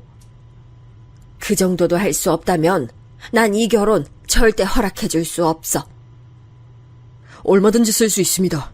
그걸로 장모님 장인어른이 절 믿어주실 수 있다면 10장이고 100장이고 쓰겠습니다. 저는 엄마의 과한 요구에 손사래를 쳤지만 남편은 그런 저를 손짓으로 맞고는 그 자리에서 기어코 각서를 썼습니다. 저희 엄마 또한 두말 없이 남편의 가를 하셨고요. 그 이후 상견례 자리 전까지 엄마가 남편과 저에게 종교와 시어머니에 관한 이야기를 꺼낸 적은 없었습니다. 남편의 어머니가 누구인지 묻지도 않으셔서요. 오히려 남편이 집에 오면 아들처럼 귀하고 살갑게 대해주시곤 했죠. 그런 엄마가 제게 결혼에 대해 다시 생각해 볼 것을 조심스럽게 권유하신 건 상견례를 한 다음이었습니다. 상견례 자리에서 친정엄마와 시어머니 두 분이 서로를 알아보셨거든요. 테이블에 서로 마주 앉았을 때 엄마는 애써 티를 내지 않으려 하신 것 같지만 눈에 띄게 안색이 불편해졌습니다. 그에 반해 시어머니는 입꼬리를 삐딱하게 올린 채 상견례 내내 비아냥거리는 투로 말했죠. 여태 자식 전도를 못한 신도님이 누군가 했더니 역시 영희 자매님이셨군요. 현수의 모친이 순희 자매님인 줄은 미처 몰랐네요. 전도는 못한 게 아니라 안 한 거지요. 제 종교지 딸아이 종교는 아니니까요. 예, 딸 자식뿐만이겠어요? 영희 자매님은 원래 워낙에 전도에 관심 없으신 고고한 분이셨죠. 우리 같은 신실한 신자들이 밖에서 땀 흘리며 열심히 포교하는 동안 말이에요. 고고하다니요. 워낙 장사가 바빠 시간이 없을 뿐입니다. 그리고 이 이야기가 이 자리에 맞는 주제는 아닌 것 같네요. 엄마, 그만하세요. 상견례 자리에서 무슨 무례예요? 넌 왜 나한테만 그러니? 그건 그렇고 명색이 양가 모친들이 땡땡교인데 결혼식은 당연히 우리 교회식대로 진행해야겠지요? 엄마! 남편은 애써 목소리를 낮추며 시어머니를 말렸습니다. 잘 모르는 남편과 제가 보기에도 두 분 사이는 매우 좋지 않아 보였어요. 특히 시어머니가 저희 친정엄마를 매우 싫어하시는 것 같았죠. 냉랭한 분위기 가운데 상견례 자리는 점점 더 싸늘해졌어요. 하지만 시어머니의 무례하고 일방적인 말에도 친정엄마는 꼿꼿이 침착함을 유지한 채 대화를 이어나갔습니다. 아이들에게 뭔가 해줄 형편이 안 되니 저들 돈으로 스스로 이뤄내는 결혼이니만큼 알아서 하게끔 두는 게 어떨까 하는데요, 사돈. 부모가 없었으면 세상 밖으로도 나오지 못했을 애들인데 부모 말 들어야지요. 교회에서 결혼식 올리지 않으면 신도들과 하늘님에게 무슨 망신입니까? 엄마, 그만하세요. 장모님, 죄송합니다. 이전에 말씀드린 대로 저희는 회사 근처에서 웨딩홀에서 일반적인 결혼식 올리도록 하겠습니다. 저도 미연이도 이 생각엔 변함없어요. 누구 맘대로. 엄마, 그만요, 그만. 알겠어. 아주 저만 고고한 귀부인 납시였지. 결국 남편은 정색을 한 채 나지막이 소리를 치고 말했습니다. 아들 호통에 무한해진 시어머니는 남은 상견례 시간 내내 구시렁거리긴 했지만 더는 결혼식에 관해 이야기하지 못했습니다. 상견례가 끝난 후 남편은 친정엄마에게 직접 전화해 연신 몇 번이고 사과를 되풀이했고요. 제게도 마찬가지였죠. 하지만 저 또한 저희 엄마에게 심한 무례를 범했던 시어머니 생각에 기분이 많이 언짢은 상태였습니다. 충분히 고심했다고 생각했던 이 결혼에 대해 회의감이 들 정도로요. 집에 돌아온 후 엄마는 거실에서 말없이 한동안 생각을 하시더니 저를 부르셨습니다. 미연아, 엄마가 딱 한 번만 마지막으로 물어볼게. 난 너희 시어머니 짜리가 너무 아니라고 봐. 아무리 윤서방이 막아준다 해도 오늘 태도를 보니 줄기차게 너 괴롭힐 게 뻔해. 마지막으로 이 결혼 고려해볼 생각은 전혀 없니? 아빠 또한 같은 생각이라며 엄마를 거들었습니다. 부모님이 저렇게까지 이야기를 하시니 가뜩이나 회의감이 든 이후인지라 고민이 되지 않은 건 아닙니다. 그날 저녁 남편이 저희 집으로 직접 찾아와 저와 제 부모님 앞에 무릎을 꿇기 전까지는요. 남편은 약속을 지키지 못해 죄송하다며 상견례 자리 같은 일은 정말로 2번 다시 만들지 않겠다고 몇 번이나 저희 부모님 앞에서 다짐하고 애원했습니다. 장모님, 장인어른, 전 정말 미연이 없으면 안 됩니다. 남편의 간절한 모습에 전 다시 한번 그를 믿어보기로 했고 그와 함께 부모님을 설득했어요. 엄마와 아빠는 한동안 고민하시더니 다시 남편을 믿어보기로 하시곤 결혼을 진행시켰습니다. 그 외에도 우여곡절이 참 많았지만 대부분 견딜 만한 것들이었기에 결혼까지 시간은 물 흐르듯이 흘러갔습니다. 결혼 후에도 시어머니와의 자잘한 마찰은 피할 수가 없었습니다. 남편이 최대한 막아줬어도 말이죠. 친정엄마 또한 한 번씩 제게 괜찮냐고 물어보셨습니다. 하지만 제가 괜찮다고 우겨서 한 결혼이거니와 일 때문에 바쁜 엄마에게 짐을 지워주고 싶지 않아 저는 괜찮다고 생각보다 저를 가만히 내버려둬서 희한하다는 둥 아무 말로 웃으며 둘러댔어요. 엄마는 제 말을 전부 믿는 것 같진 않았지만서도 식당 일이 워낙 바쁘셨다 보니 제게 그 이상 추궁하진 않으셨죠. 그런 와중에도 시어머니는 시시때때로 제게 전화를 해댔습니다. 집으로 찾아오기도 하고요. 주로 내용은 한결같았어요. 교회에 나오란 얘기였죠. 예, 너희 이번 주말에도 교회 안 나올 거니? 중요한 행사 있어. 나와서 내 체면 칠해 좀 해다오. 며느리 네가 먼저 세례를 받으면 어련히 현수도 따라서 교회 나오지 않겠어? 왜 사사건건 내 말에 싫다고만 하는 거야? 내가 우스워? 한 번은 이런 일도 있었습니다. 회사에서 일을 하던 중이었어요. 남편은 지방 출장으로 2박 3일간 자리를 비운 상태였습니다. 어찌된 일인지 며칠간 시어머니는 연락이 없이 잠잠했어요. 매번 시어머니의 연락과 방문에 진절머리가 날 정도였는데 정말 오래간만의 평화로움이었습니다. 저는 콧노래까지 흥얼거리며 오후 업무를 보고 있었죠. 그때 밖에서 커피를 사가지고 들어오던 회사 동료가 제게 물었습니다. 미연 씨, 혹시 땡땡교야? 네? 그게 무슨 소리세요? 연애 시절 남편과의 오해 이후 남편이 알아보고 오해한 것도 있고 행여 알아보는 사람이 있어 사이비 종교 신도로 또다시 오해를 받을까봐 땡땡교에 대한 물건들은 일절 소지하지 않고 다녔습니다. 그런데 회사 동료가 제게 땡땡교냐고 대뜸 물어보니 무슨 일인가 싶기도 하고 또다시 오해를 받을까 철렁했죠. 아니, 회사 밖 도보에 미연 씨 엄마라는 분 계시던데? 사람들이랑 어깨에 무슨 하늘님? 이라고 써있는 띠를 두르고 막 확성기로 소리 지르고 계셔. 저희 엄마가요? 제 이름을 부르고 계신다고요? 아니, 그렇다기보다는, 직접 내려가서 보는 게 나을 것 같은데? 친정엄마가 땡땡교 띠를 누르고 확성기로 제 이름을 부르고 있다니 이게 무슨 말도 안 되는 소리인가 싶었습니다. 저는 황급히 1층으로 내려갔습니다. 고래고래 지르는 소리가 얼마나 컸던지 회사 정문을 나서기 전부터도 확성기 소리가 두 귀에 쩌렁쩌렁하게 울려 퍼졌습니다. 회사 밖으로 나가보니 아니나 다를까 확성기를 들고 있는 목소리의 주인공은 친정엄마가 아닌 제 시어머니였어요. 같은 땡땡교 신자들 몇 명과 함께 하늘님의 은혜 속에 살리라 라는 문구가 적힌 어깨띠를 두르고요. 우리 하늘님은 여러분들을 하늘에서 지켜주고 계십니다. 우리 땡땡교 신도들은 항상 여러분의 곁에서 친구들의 축복을 기도하고 있습니다. 여러분의 진정한 친구와 함께 교회로 나오십시오. 하늘님이 그대들을 두 팔 벌려 환영할 것입니다. 저는 여러분의 친구 오미현의 엄마입니다. 우리 미연이를 통해 하늘님이 여러분들을 어루만져주고 계십니다.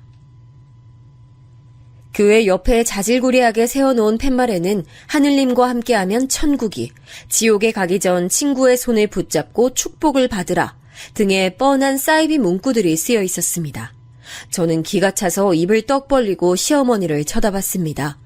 그녀는 아직 제가 온 걸 모르는지 뻔뻔하게도 계속해서 자신이 오미연의 엄마라고 외치며 포교활동 중이었습니다. 몇 마디를 반복해서 듣다 보니 점점 제 머릿속의 뚜껑이 뻥 하고 터지는 것 같았죠. 저는 시어머니에게 성큼성큼 다가가 소리를 빽 질렀습니다. 어머니, 도대체 이게 무슨 짓이세요? 여기 제 회사예요. 저와 현수 씨 회사라고요. 아니, 내가 못 올 곳 왔어? 여기가 다 네 땅이야? 나도 사회적 활동 중이야. 문제 있어? 문제가 있고 말고요. 제 이름 석자를 떡하니 외치고 계시잖아요. 제가 마치 땡땡교인 것 마냥이요. 그래서 내가 오미현이가 땡땡교라고 말했잖니. 아니잖아. 그냥 너를 통해서 하늘님이 너네 회사 사람들을 어루만져준다고 얘기한 것뿐인데. 왜? 누가 땡땡교에 대해 너한테 묻디? 왜? 관심이 좀 있대?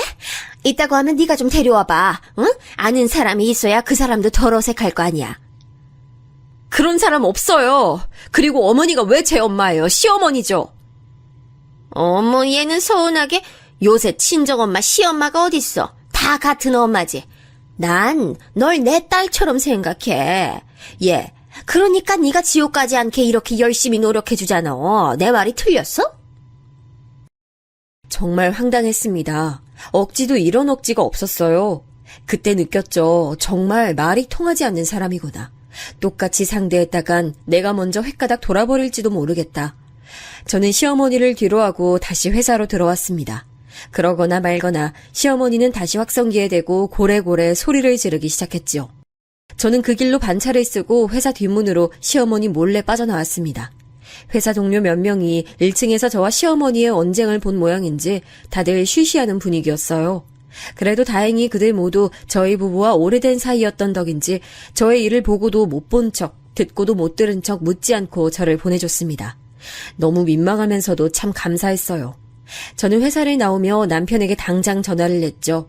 마침 외근 일정이 끝나 남편은 서울로 올라오는 중이었습니다. 당신, 우리 엄마 아빠랑 썼던 각서 기억하지?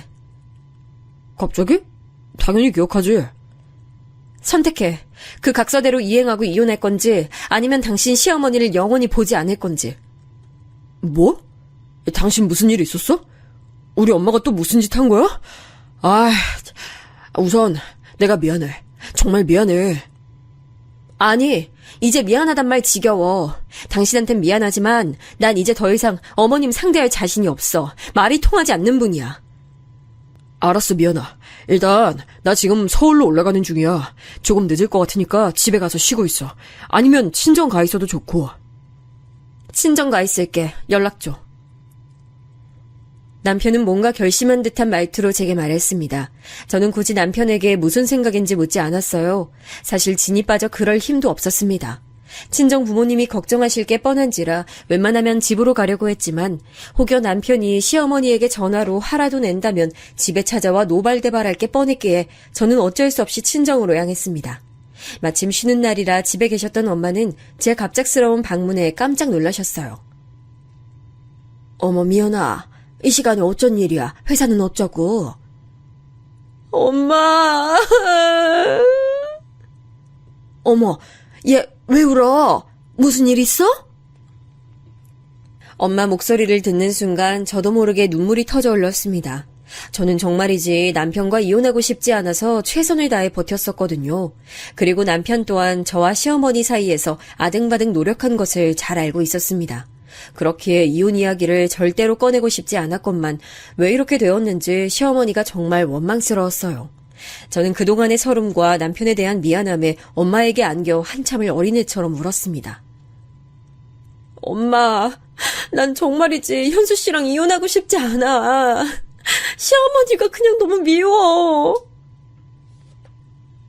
겨우 울음을 그친 제게 자초지종을 드는 엄마는 그저 제 등을 토닥여 주셨습니다. 방에서 쉬고 있으라며 제게 따뜻한 물을 한 컵 떠다 주신 엄마는 방에 들어가더니 누군가와 한참 통화를 하시는 것 같았어요. 조심히 엿들어 보려 했지만 제가 들을까 염려되셨는지 엄마는 잔뜩 목소리를 낮춘 채 통화하셨습니다. 덕분에 무슨 내용인지 하나도 듣지 못했지요. 다음날 남편은 친정으로 찾아왔고 결혼 허락을 받았던 그때처럼 친정 부모님 앞에 다시 무릎을 꿇었습니다. 물론 제게도요. 어머니와 절연하고 왔습니다. 두 번 다시 미연이가 저희 어머니에게 상처받게 두는 일은 없을 겁니다. 정말 죄송합니다. 미안해, 미연아. 제발 한 번만 나 용서해줘. 시어머니와 절연까지 하고 왔다는 말에 저는 또다시 왈칵 울음을 쏟아내고 말았습니다. 남편이 가여워서요. 결혼 전에 약속을 지키지 못해 화를 내실 줄 알았던 친정 부모님은 그저 가만히 고개를 끄덕이셨습니다. 의외였지만 부모님도 저처럼 남편이 최선을 다한 것을 알았기에 넘어가시려는 것 같아 저는 속으로 안도했습니다. 그 후로 남편의 약속대로 정말 시어머니는 제게 전화를 하지도 찾아오지도 않았습니다. 너무 거짓말처럼 사라진 탓에 조금 무섭기도 했지만 이내 저는 시어머니가 없는 일상에 익숙해졌습니다. 정말 행복한 나날들이었어요. 그렇게 결혼한 지 1년이 막 지났을까요? 엄마가 일하시던 중 쓰러지셨다는 소식을 듣고 저와 남편은 급하게 병원으로 달려갔습니다. 분명 연락을 받자마자 달려왔는데 웬걸 한동안 보이지 않던 시어머니가 저희보다 먼저 도착해 계시는 게 아니겠어요? 어머님, 어떻게 된 거예요? 어머니는 어떻게 알고 오셨고요? 나 교회 신자들이랑 니네 엄마 가게에서 밥 먹고 있었어. 저희 엄마 가게에서요? 그래, 같은 교회 사람 좋다는 게 뭐야. 한 번씩 가게 가서 매상 좀 올려주고 했었지. 갑자기 니네 엄마가 픽 쓰러져서 너무 놀랐지 뭐야. 아가, 가서 청심환 하나만 좀 사와라. 엄마! 일단 여보, 가서 의사 선생님 먼저 만나고 오자. 쓰러진 건 저희 엄마인데 갑자기 나타난 본인이 놀라셨다고 청심환을 사오라는 말에 어처구니가 없었지만 따질 정신이 아니었습니다.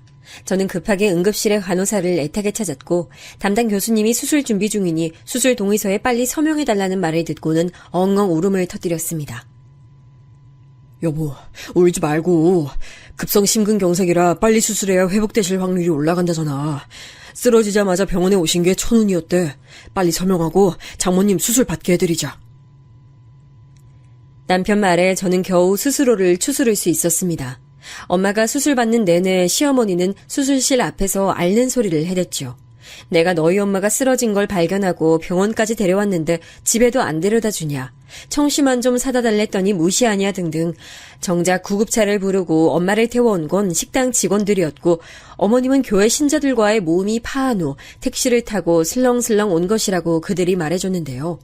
그리고 왜 엄마 식당에 시어머니가 있었는지까지는 오만 가지 생각이 들며 정말 짜증과 분노가 치밀어 올랐지만 어찌됐든 친정엄마의 수술 내내 수술실 앞을 지켜주고 있으니 감사한 마음을 갖자며 저는 스스로를 다독였습니다. 오히려 친정아빠의 앞에서 민망해서 절절매던 건 불쌍한 남편이었죠. 수술은 5시간이 되도록 끝나지 않았습니다. 그쯤 되자 시어머니는 배가 고프고 졸리다며 칼같이 시댁으로 돌아가셨고 남은 남편과 저 그리고 친정아빠는 초조한 마음으로 수술이 끝나기만을 기다렸습니다. 생전 믿지도 않던 엄마의 하느님에게까지 기도를 하면서요. 그동안 하늘님을 믿지 않아 죄송하지만 저희 엄마만큼은 몇십 년을 넘게 하늘님에게 정성을 다했으니 정말 존재하신다면 제발 저희 엄마가 무탈하게 나오도록 도와달라고요. 심지어는 엄마가 무사히 깨어난다면 저도 하늘님을 믿어보겠다고까지 빌었습니다. 정말 간절했어요. 그렇게 6시간이 지났고 수술실 문이 열렸습니다. 수술을 담당했던 교수님이었어요. 우리 가족은 교수님의 입이 열리기만을 초조하게 기다렸습니다. 죄송합니다. 최선을 다했습니다만 도착했을 때 이미 심장이 거의 멎어 계셨습니다. 믿기지 않았지만 그게 엄마와의 마지막이었습니다. 빠른 병원 이송에도 엄마는 결국 살 수 있는 골든타임을 놓치고 말았던 겁니다. 우리의 간절한 기도에도 불구하고 엄마는 수술대 위에서 돌아가셨습니다. 급성 심근경색에 의한 심장마비, 그게 엄마의 사인이었습니다. 그렇게 엄마는 병원 장례식장으로 옮겨졌고 상조에서 나온 장례지도사가 뭐라 설명을 하는 동안 무슨 정신으로 들었는지도 기억이 나질 않습니다. 넋이 나간 저와 아빠를 대신해 남편이 참 많이 애를 써줬어요. 장례에 관한 모든 것을 남편이 주관했다고 해도 과언이 아니었습니다. 저는 손님이 오면 맞절을 하며 눈물을 흘리기 바빴어요. 그리고 장례 이튿날 엄마의 입관식을 끝내고 나서야 뭔가 이상함을 깨달았습니다. 사이비라고는 하나 20여 년을 다닌 그 교회에서 단 한 명의 신자도 조문을 오지 않았던 겁니다. 엄마는 제사 때마다 절을 올리는 대신 이상한 손 모양을 하고 기도를 했었는데 그 종교의 기도법이었습니다. 그런데 추도절 대신 땡땡교식 기도를 올리는 사람이 정말 단 한 명도 없었습니다. 심지어는 입관식이 끝날 때까지 시어머니조차 모습을 보이지 않았어요. 남편은 저와 아빠의 눈치를 보며 시어머니에게 전화를 했지만 시어머니는 받지 않았습니다. 됐어. 전화 그만해, 여보. 저는 됐다며 남편을 말렸죠. 대놓고 이야기하진 못했지만 사실 오히려 다행이라는 생각마저 들었어요. 오시면 또 어떤 말로 사람 속을 뒤집어 놓으실지 몰랐으니까요. 지금 심정엔 오히려 시어머니를 보지 않는 게 제 정신건강에 좋겠다는 마음이었습니다. 그때였어요. 여기네, 여기! 김영희! 밖에서 뭔가 왁자지껄한 소리가 들렸어요. 장례식장에서 식사를 하던 사람들 모두 무슨 일인가 궁금해서 고개를 들어 입구를 쳐다봤습니다. 소란의 주인공은 바로 시어머니와 교회 신자들이었어요.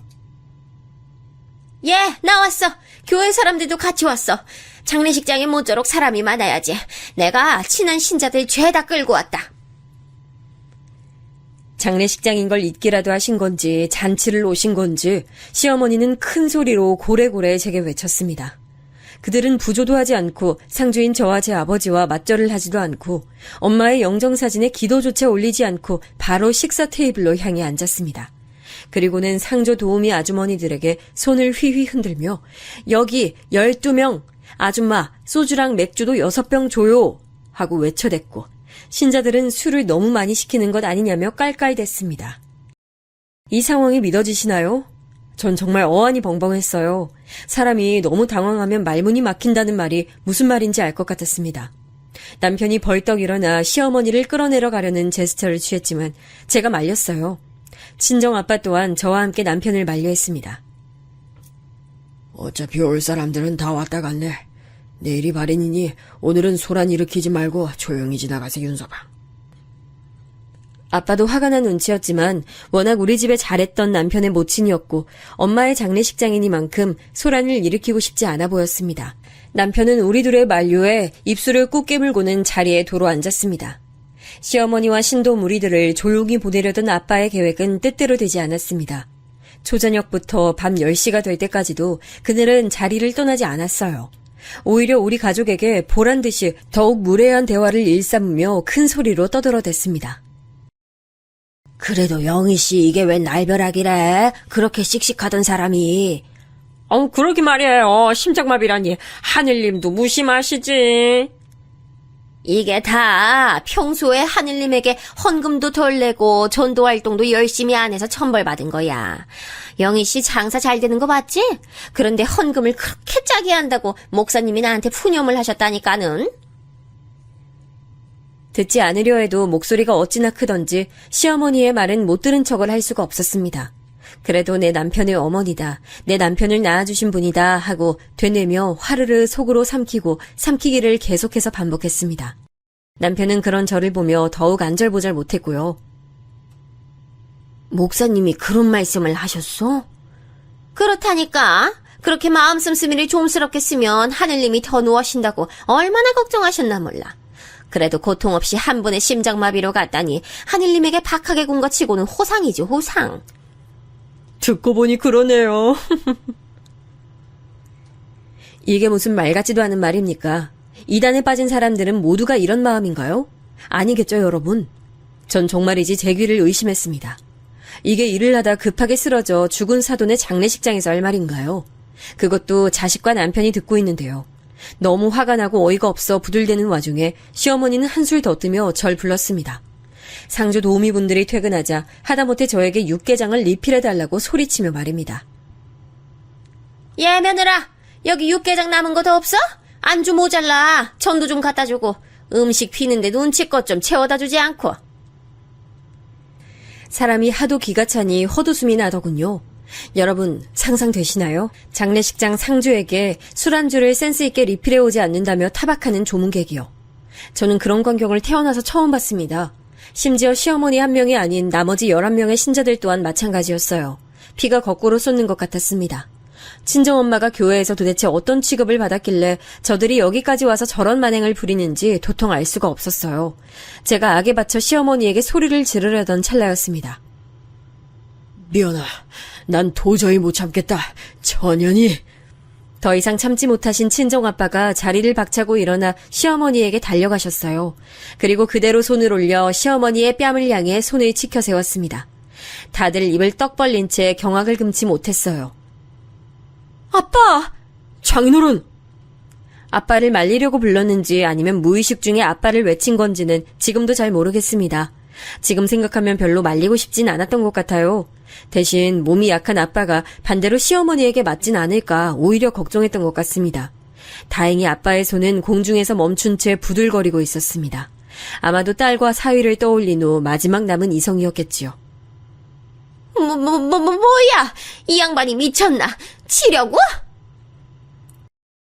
술이 얼큰하게 취한 시어머니도 자리를 박차고 일어나 저희 아빠에게 달려들었습니다. 장례식장은 순식간에 아수라장이 됐죠. 시어머님이 아빠의 머리채를 잡고 아빠는 시어머니의 어깨를 밀치고 신도들은 옆에서 어떻게를 남발하고 병원 경호요원들이 들이닥쳤습니다. 그리고 결국 남편이 시어머니의 어깨와 머리채를 거의 잡아채다시피 붙잡고 끌어낸 후에야 소란은 일단락됐어요. 남은 교회의 신자들은 슬금슬금 눈치를 보다 자리에서 일어났고 나머지 손님들 또한 저와 아빠에게 위로의 말을 건네며 장례식장을 떠났습니다. 난리통에 제 머리 또한 엉망이 되었더군요. 얼마나 엉켰는지 머리끈을 아무리 잡아 빼도 풀리지가 않았습니다. 아빠가 먼저 들어간 상주 화장실 앞에서 한참을 기다려봤지만 흐느끼는 소리가 멋지않아 결국 포기한 후 할 수 없이 장례식장의 공용 화장실로 향했어요. 세수를 하며 마음을 추스를 겸해서요. 화장실 입구로 막 들어서려는데 안에서 여자들의 대화 소리가 흘러나왔습니다. 시어머니가 끌려나간 후 장례식장을 나가기 전 화장실에 들른 신도들 같았어요. 순이 자매님도 독하다 독해. 교회에서도 영희 자매님이 포교활동에 관심 없다고 그렇게 왕따를 시키면서 괴롭혀대더니 장례식장까지 와서 깽판을 치네. 영희 자매님이 자기 딸 전도는 자기가 꼭 시킬 테니까 자기 딸한테 찾아가지 말라고 부탁했대. 꼭 전도시킨다고. 약속한다고. 안 그래도 두 자매님 자식들이 아무도 교회에 안 다녀서 자녀 성혼 축하금 안 나온다고 순이 자매님이 이를 뿌득뿌득 갈았잖아. 딸 자식 언제 전도시킬 거냐고 독촉하러. 주말마다 순이 자매님 식당에 찾아갔대 글쎄. 식당에서 봤는데 보통이 아니더라고. 깽판도 그런 깽판이 없었다니까. 폐악을 부리다가 영희 씨가 쫓아내려니까 글쎄 테이블을 뒤집어 엎으면서 한다는 소리가 아유 그 말 듣자마자 영희 자매님이 뒷목 잡고 쓰러진 거 아니야. 나는 그때 그 자리에 없어서 몰라. 뭐라고 그랬는데? 병신 남편 만나서 가족들 전도도 못하니까 하늘님이 천벌을 내렸다더라. 그러니까 얼굴이 그렇게 괴물처럼 추해진 거라고. 이 늙은 괴물려나 라던데. 그래요. 시어머니가 그동안 저를 찾아오지 않았던 건 남편이 절연을 한다며 으름장을 놓았던 것도 있었지만 친정엄마가 막아준 덕분이었던 거죠. 뒤늦게야 돌아가신 엄마가 저 때문에 얼마나 곤욕을 치르셨는지 알게 된 제 마음을 여러분 짐작이나 하시겠나요? 저는 차마 화장실에 들어가지 못했습니다. 거울 앞에서 서글퍼하던 엄마의 얼굴이 주마등처럼 스쳐 지나갔어요.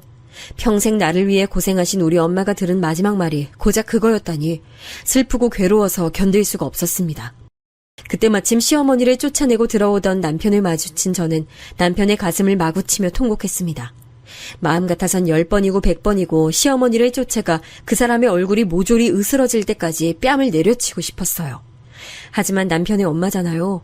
차마 마음처럼 할 수 없는 원망을 남편에게 뿜어냈습니다. 영문도 모른 채 저에게 얻어맞던 남편은 제게 자초지종을 듣자마자 같이 엉엉 울기 시작했습니다. 미안해. 미연아. 내가 정말 미안해. 나도 내 엄마가 정말이지 너무 싫어 미쳐버릴 것 같아. 남들이 보든 말든 저희는 밤새 끌어안고 엄마의 영정사진 앞에 목 놓아 울었습니다. 아빠는 아빠대로 가슴을 치며 울고 우리는 우리대로 땅을 치며 오열했습니다. 얼마나 울었는지 다음날 아침 발인을 하러 갈 때는 눈이 너무 부어 앞도 잘 보이지 않고 목소리도 안 나오더군요. 그 뒤 저희는 식당 직원들과 단골 손님들의 증언을 토대로 시어머니를 고소했습니다. 고소장을 내기 직전 남편에게 괜찮냐고 물었지만 남편은 이것으로 장모님의 복수를 조금이라도 할 수 있다면 좋겠다며 제 손에서 고소장을 받아들고는 자신의 손으로 직접 고소장을 제출했어요. 증언을 모으고 법정에 서줄 증인을 찾는 일은 수월했습니다. 시어머니가 얼마나 주기적으로 식당에 찾아와 친정엄마를 괴롭혔는지 자신이 증언해주겠다며 식당에 방문할 때마다 고소의 진행 상황을 물어봐주는 손님들이 정말 많았거든요. 결국 시어머니는 친정엄마의 사인에 일조하였을 수 있다는 혐의를 받았고 1심에서 행실이 악질인 것으로 판사에게 인정되어 징역 2년을 받았습니다. 그 후 항소를 신청했고 저희는 아직 긴 싸움을 진행하고 있는 중입니다. 물론 변호사 말에 따르면 시어머니가 재심에서 승소할 가능성은 매우 적다고 하니 크게 걱정하진 않습니다. 그럼에도 불구하고 좀 지치네요. 빨리 이 싸움을 끝내고 친정엄마를 더욱 편하게 보내드리고 싶습니다. 저의 긴 이야기 들어주셔서 감사합니다.